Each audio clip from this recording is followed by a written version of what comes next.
Yo no voy a hacer demasiado hincapié en la parte anatómica, suponemos que ustedes tienen bien claro cómo es la parte anatómica. Yo me voy a centrar en la mecánica respiratoria, ¿sí?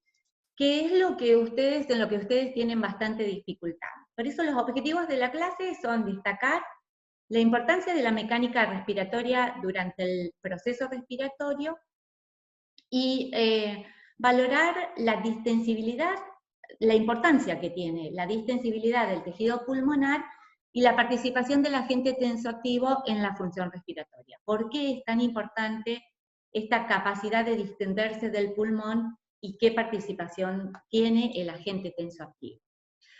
Un poco para recalcar las funciones del sistema respiratorio, recordemos que el sistema respiratorio tiene dos funciones, una respiratoria y otra que no están asociadas con el evento respiratorio, con la función respiratoria. En cuanto a la función respiratoria, realizar el flujo de entrada y salida del aire del pulmón, proveer de oxígeno y de dióxido y eliminar el dióxido de carbono a través del intercambio y el transporte de los gases por el sistema, por el organismo a través de la sangre, y provocar los fenómenos de regulación de la ventilación. Es decir, lograr que ante una demanda por un ejercicio, la ventilación aumente o que durante el sueño el individuo disminuya la frecuencia respiratoria. Por otro lado, las funciones no respiratorias están relacionadas con la participación en la regulación del pH. Cuando veamos la clase de regulación de pH, vamos a ver cómo el sistema respiratorio participa regulando el pH, tiene funciones en la actividad o mecanismos defensivos por ejemplo, ante la entrada de microorganismos a través del sistema respiratorio.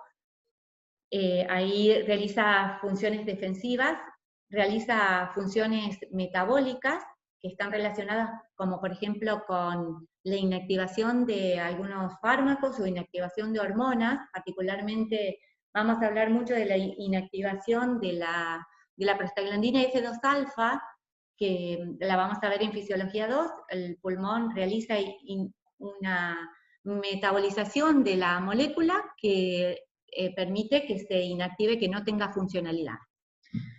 También tiene funciones en la termorregulación, o cumple funciones termorregulando o regulando la temperatura del organismo, y es la que permite o cumple una función en la comunicación a través de la vocalización, la generación de los sonidos. El sistema respiratorio está, bueno, todas estas estructuras ustedes las conocen, pero yo quiero enfatizar en cuáles de todas estas partes del sistema respiratorio tienen una función en conducir el aire hasta la zona respiratoria, que es donde se va a producir el intercambio. Los alvéolos son el área principal, algunos pequeños bronquios también, pero los alvéolos es el principal lugar en donde se produce el intercambio de gases, por eso se lo conoce como zona respiratoria. Los bronquios quedan como zona de transición porque algunos bronquios tienen más función de conducción del aire y otros tienen algo de función de intercambios, pero fundamentalmente lo dejamos como en zona de transición. Pueden o no pueden. Conducen el aire y podrían llegar a producir intercambio.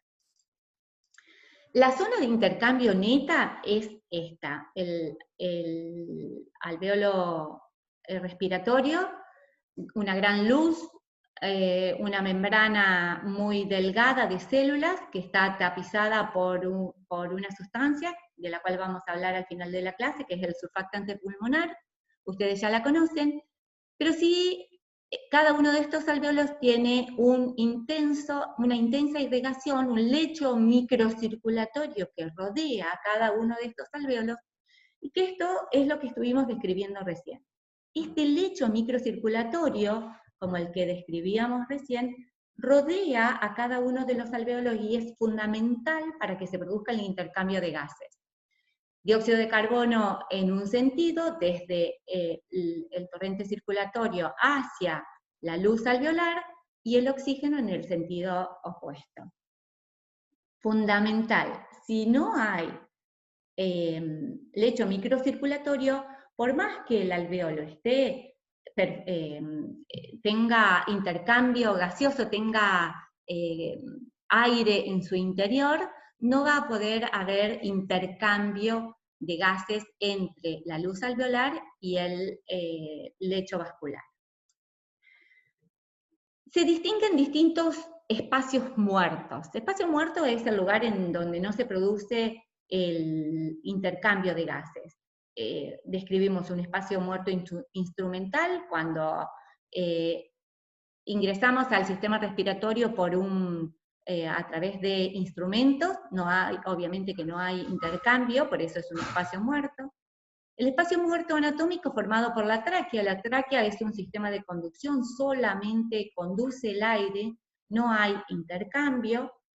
Todo este sistema es,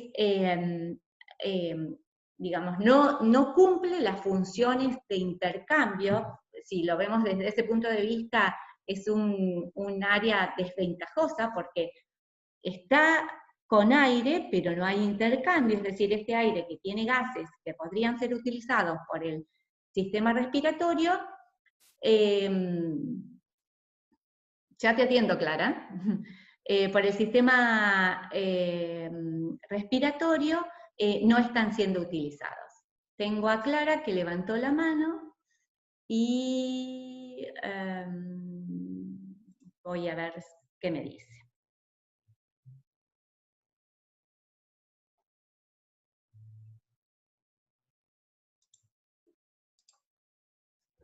Bueno.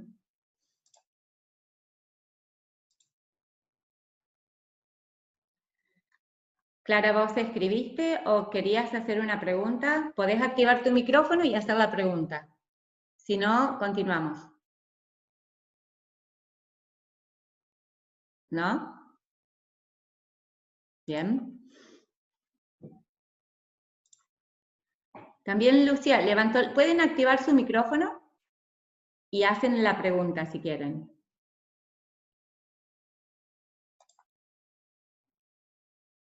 Bueno, la verdad que no los veo.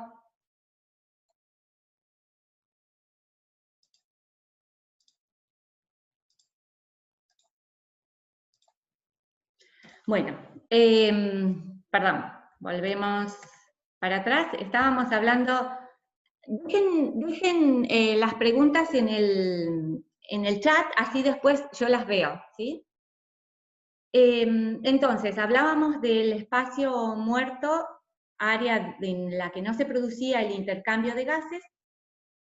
Sí hay esta área, que es el área de los alvéolos, donde yo les dije que podía producirse, que se produce el intercambio, es el único área irrigado, por lo tanto, el único área en la que se produce el intercambio. También puede considerarse o puede ser un espacio muerto alveolar cuando no hay una irrigación clara o no está activa una irrigación alrededor del alvéolo. Entonces, va a haber aire que entra y sale de este alvéolo, pero no va a poder intercambiarse porque no hay área para intercambiarse, es decir, no tiene un lecho circulatorio por el que provenga los gases y puedan intercambiar. Por eso es que se conoce como espacio muerto alveolar. También una definición y definiciones particulares que ustedes tienen que conocer hacen referencia a los volúmenes y a las capacidades respiratorias. Y aquí son volúmenes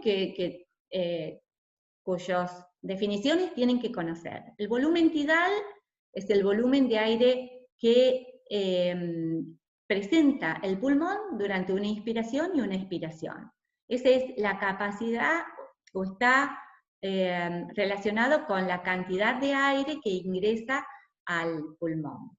El volumen de reserva inspiratoria es el volumen de aire que puede ingresar al pulmón en una inspiración forzada, de la misma manera que el volumen de reserva expiratoria es el volumen de aire que ingresa al pulmón en una, que sale del pulmón en una expiración profunda. También el volumen residual es el que se encuentra o que queda en el pulmón después de haber expirado profundamente. Siempre queda un residuo o un volumen de aire en el pulmón que no se elimina del pulmón ni siquiera con una expiración profunda. Eso es el volumen residual. Y después tenemos las capacidades. La capacidad inspiratoria es la suma del aire inspirado en una inspiración normal más una inspiración profunda. Y la capacidad vital es el volumen del pulmón que incluye al aire inspirado en una inspiración normal, en una inspiración forzada, más lo que se expira en una expiración forzada. Es decir, toda esa capacidad que tiene el pulmón de incorporar aire. La capacidad total del pulmón es la suma del volumen tidal, es decir, el corriente del ingreso, la inspiración y expiración, más el volumen de reserva inspiratoria y el de reserva expiratoria, más el residual. Estos son conceptos que tienen que recordar y que tienen que tener claros y presentes, pero es a los fines, lo pueden llegar a usar, lo van a llegar a usar en la clínica cuando puedan hacer anestesias inhalatorias, entonces tengan que medir estos volúmenes. Por eso es importante que recuerden los conceptos. Sí, tenemos que hablar de mecánica respiratoria. Hay dos conceptos que ustedes confunden mucho. Una es mecánica respiratoria con ciclo respiratorio. La mecánica respiratoria hace referencia a los procesos mecánicos necesarios para que se realice el ciclo respiratorio. Y el ciclo respiratorio abarca a una inspiración y a una expiración. Es decir, cuando yo cuento un ciclo respiratorio, así como contábamos un ciclo cardíaco de un loop, eso era un ciclo cardíaco, un ciclo respiratorio, vamos a contar la inspiración y la expiración. Eso es un ciclo respiratorio. Por eso lo definimos como el periodo que comprende desde el inicio de una inspiración hasta el inicio de la siguiente inspiración, por supuesto incluyendo a la expiración. Inspiro, expiro, terminó el ciclo respiratorio.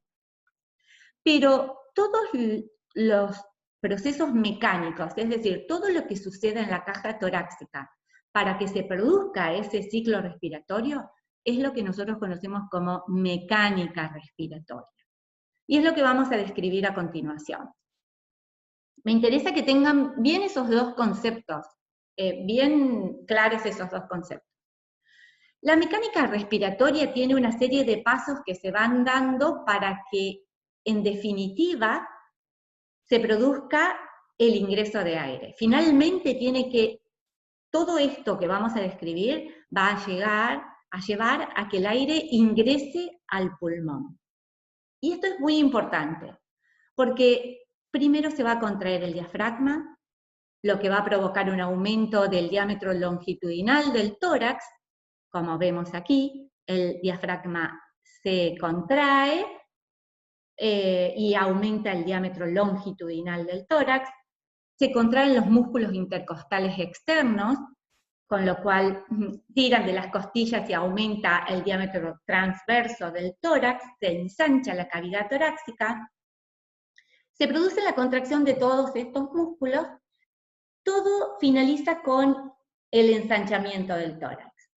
Como el tórax se ensancha, las pleuras, ¿recuerdan las pleuras? Las pleuras, teníamos una pleura parietal, una pleura visceral, que estaban adheridas a la pared torácica, la parietal y la visceral adherida a la superficie del pulmón.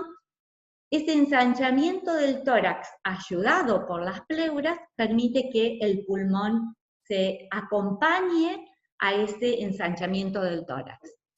Ese ensanchamiento del tórax, acompañado por el pulmón, genera cambios de presión intrapulmonar que permiten definitivamente que el aire ingrese. Entonces, este mecanismo es un mecanismo activo, a diferencia de lo que sucede en la fase expiratoria.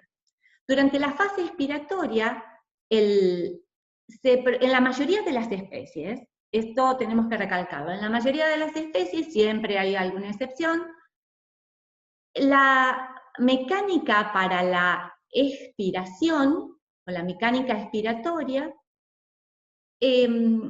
consiste en relajar todos los músculos expiratorios. Entonces, si se relaja el diafragma, si se relajan los intercostales, todas las estructuras que se ensancharon vuelven a su estado inicial por las características elásticas que tiene el tejido. Entonces, disminuye el diámetro longitudinal y transversal del tórax, los diámetros que se habían ensanchado, y el pulmón vuelve a su posición de reposo. ¿Qué sucede aquí? Cuando el pulmón tiende a volver a su posición de reposo, la presión intraalveolar aumenta, es mayor que la atmosférica, y el aire tiende a salir. Es decir, el flujo de aire se produce por diferencias de presión. En la inspiración, la presión intratorácica es menor que la atmosférica, por lo tanto el aire se mueve hacia los lugares de menor presión, mientras que en la expiración la presión intraalveolar es mayor que la atmosférica, por lo tanto el aire tiende a salir. Y por eso es que se mueve el aire, por eso es que el aire ingresa o sale del pulmón.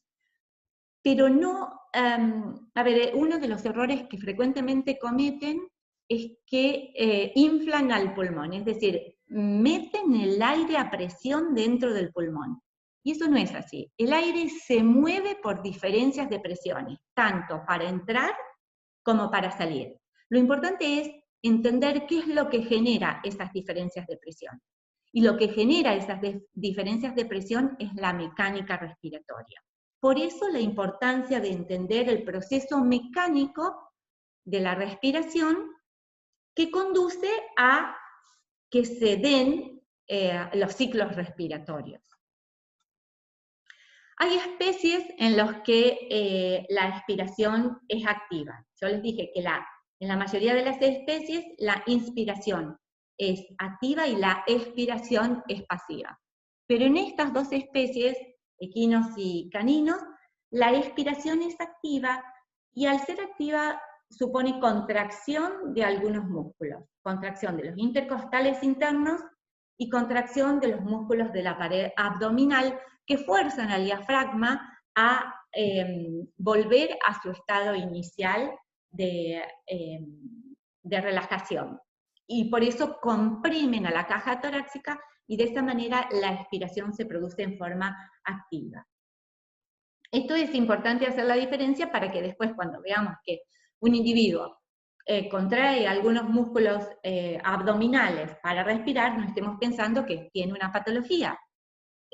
Por eso la diferenciación de estos dos conceptos. Bueno, y aquí se describe cómo es la mecánica respiratoria, la expiración activa. Por supuesto, supone la contracción de los músculos expiratorios.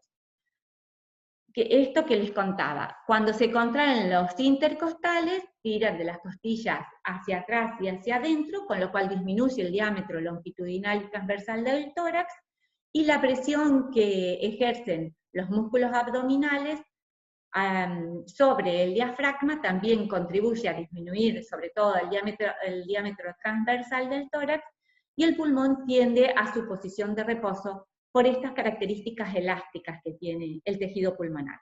Recuerden que el pulmón, cuando se ensancha porque acompaña al tórax, lo hace gracias a que tiene elasticidad en su tejido, es netamente elástico y por eso puede estirarse. Y aquí vemos un corte transversal del tórax. Esta imagen es importante para que ustedes entiendan cuál es la ocupación del pulmón dentro de la caja torácica. Esto es toda la caja torácica, y fíjense que el pulmón ocupa la totalidad del espacio de la caja torácica y está en íntimo contacto con la pared a través de las pleuras. Las pleuras aquí cumplen una función fundamental en el proceso o en la mecánica respiratoria, porque cuando la pared se agranda, arrastra las pleuras y las pleuras arrastran al pulmón. Y entonces el pulmón se agranda, se ensancha porque tiene tejido elástico.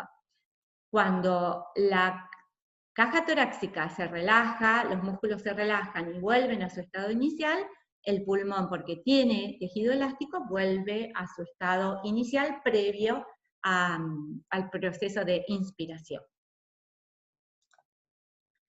Bueno, siempre destacar el tema de la importancia y la disposición de las pleuras y el líquido pleural, porque el líquido es un pequeño líquido que se encuentra entre la pleura parietal y la visceral y que permite que los pulmones estén en íntimo contacto con la pared torácica y que haya un deslizamiento entre estas dos pleuras. Un deslizamiento muy delicado, pero que nunca se separan estas pleuras.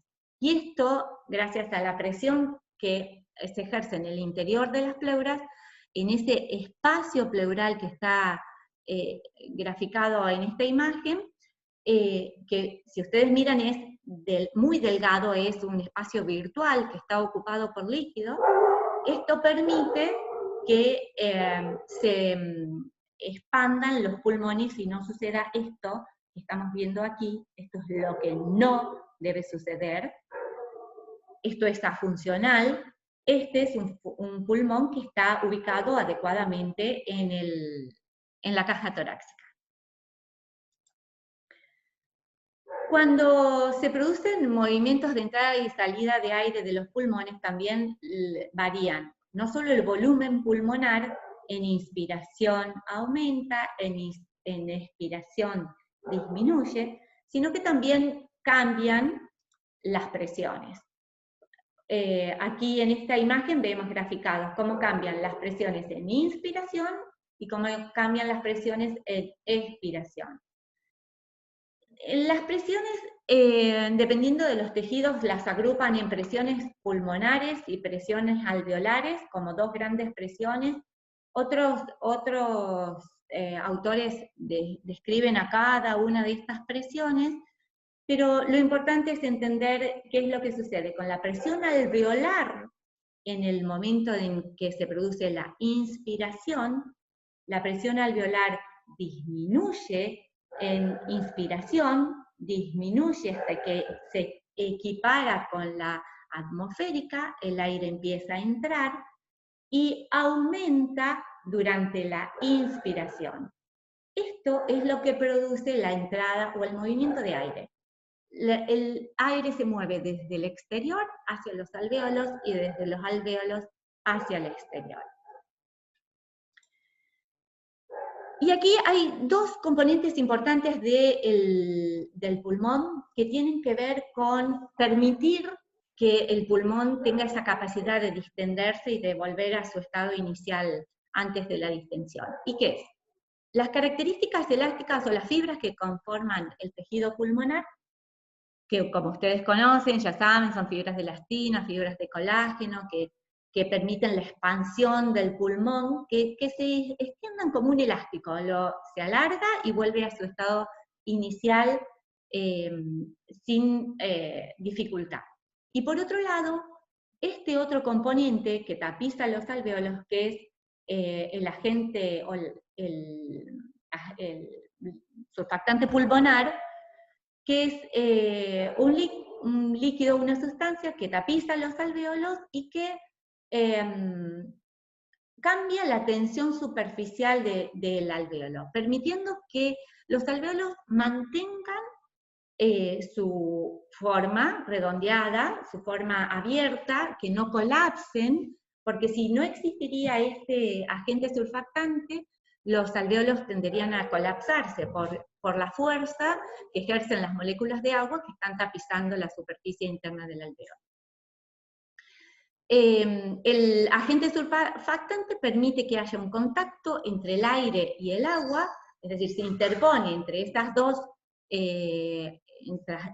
áreas y permite un íntimo contacto, reduciendo la tensión superficial y permitiendo que haya una mayor superficie de intercambio. Ese agente surfactante es generado por los neumocitos tipo 2, que, bueno, aquí está toda la explicación de que por qué el agente tensoactivo resguarda o permite que se mantenga esa estructura alveolar, que en realidad lo que permite es que haya mayor superficie de intercambio. Si los alvéolos fueran planos, si no tendrían la estructura redondeada que tienen, la superficie de intercambio se reduciría mucho. De esta manera mantiene una alta superficie de intercambio.